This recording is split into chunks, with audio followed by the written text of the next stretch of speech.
How's it coming? Oh, be careful, Warren. What's in it? I'll get it off for you, Mr. Brandt.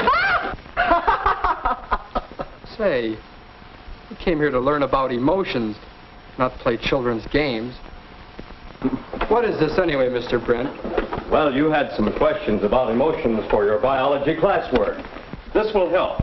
Sit down. Notice your own emotional reactions to what you've just experienced. What did you feel? What did you do? How about you, Jean? Oh, I've got to catch my breath, Mr. Brent. That scared me. Warren, your reaction. Well, I think I feel kind of angry. You tricked us, you know. And you, Larry? Where did you get this thing? This is pretty clever. Notice that each of you reacted differently. Jean's reaction you might call one of fear. I'll say. Jean drew away from the box. That's what you generally do when you're afraid of something. On the other hand, Warren's reaction you might call rage. He was ready for a fight. What happened to me? What did I do? You laughed. You were pleased. You drew closer to the box. You liked it. Psychologically, we classify that sort of response with what we call the basic emotion of love. And so we have examples of each of the three basic emotions: fear, rage, and love. Why did we act that way? I didn't want to be afraid. Our emotional reactions are involuntary, pretty much automatic. Well, if that's the case, then why weren't all our reactions the same? Well, Jean, when we're born, emotional reactions are pretty much the same in everyone. But as we grow older, each of us develops his own individual set of response patterns. Why is that, Mr. Brent? Conditioning. What's conditioning? Come over here. Did you ever see a mouse that acted as if he were afraid of cheese? Afraid of cheese? Sounds impossible, doesn't it? But watch this.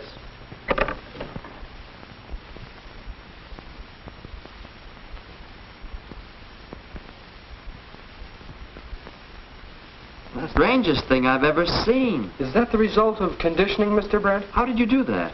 Well, we began several months ago with just a mouse, one that liked cheese.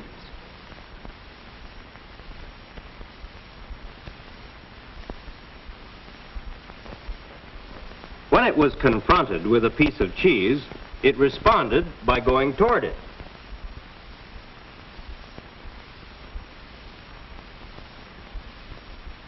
But when the mouse was given a mild electric shock as it approached the cheese, it responded by running back. After this procedure was repeated for some time, the mouse began to associate the cheese with the electric shock. And because he was afraid of the shock, the mouse was conditioned to be afraid of cheese.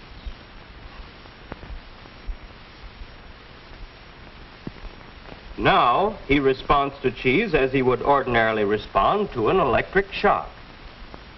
That's what we call conditioning. We hitch up a stimulus, the cheese, with a new response. Must be pretty hard on the mouse.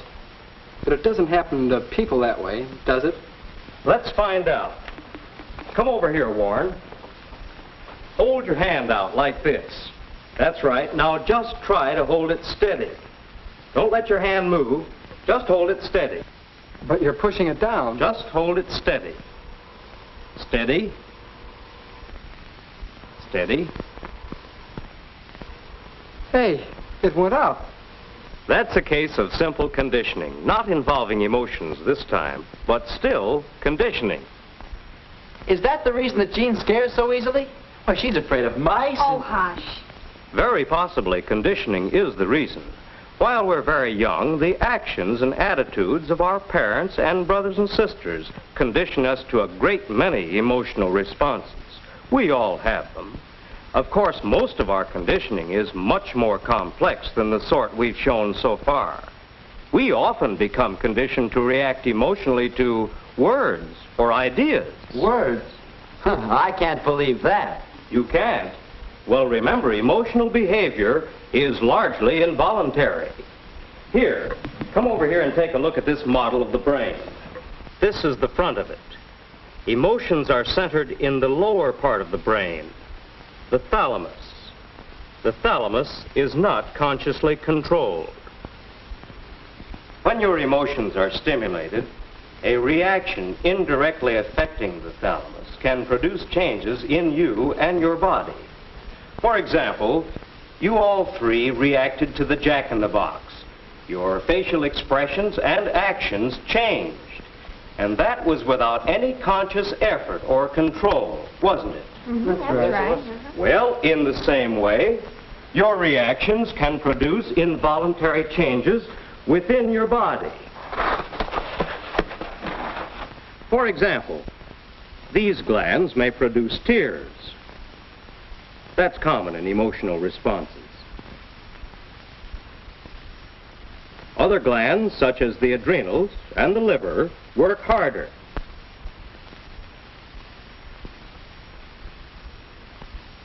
Sweat glands in your skin produce perspiration. Your stomach slows down its digestive action. Your heartbeat changes, sometimes faster or sometimes slower.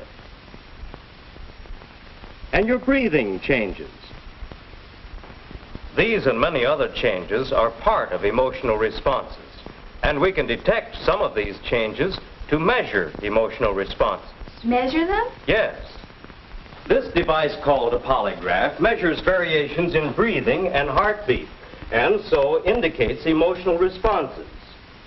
Larry, you didn't think you would react emotionally to words. Do you want to try it? Sure. Isn't this something like a lie detector? It's been called that, but actually it measures and records all kinds of emotional responses. This part is the pneumograph, or bellows, which measures your respiration or breathing. Now, if you roll up your sleeve, Larry, we'll put this armband on your arm, and this will record your pulse, or heartbeat. You've probably seen one of these in a doctor's office, haven't you, Larry? Yes, sir. Now, if Larry makes an emotional response to anything I mention, you'll notice a change on this record. Oh, this won't hurt Larry, will it? No, indeed. Just relax, Larry. This won't hurt a bit. Yes, this won't hurt a bit. You sound just like my dentist. I'll turn it on.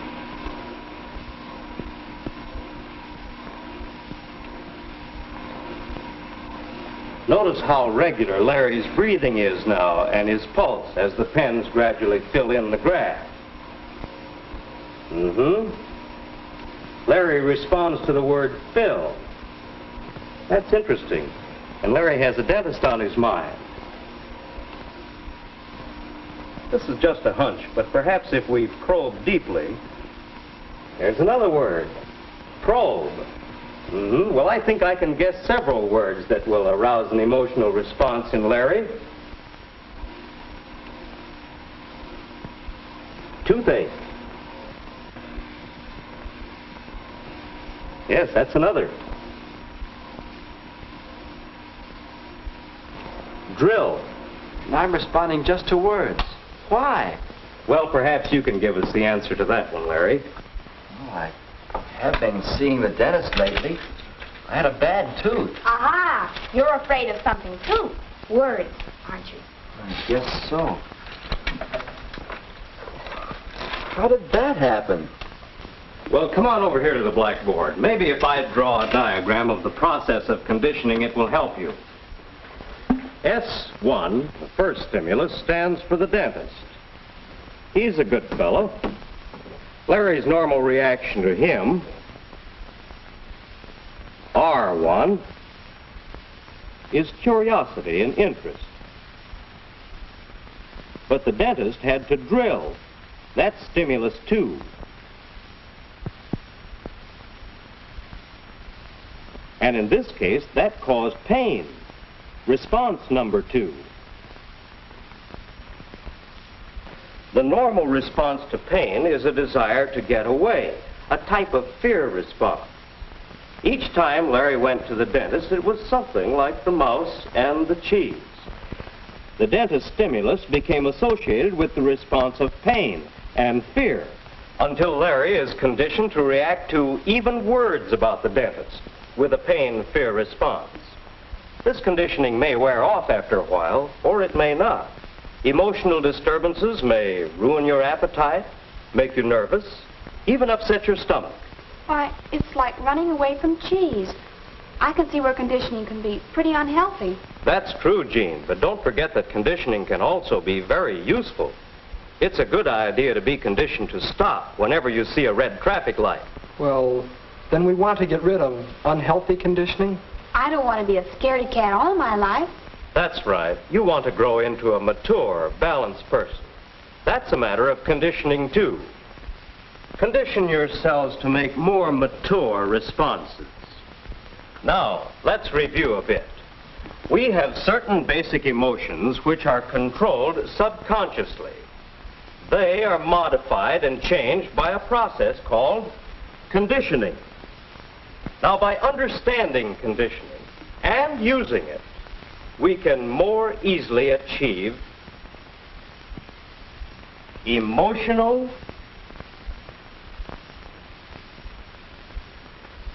maturity.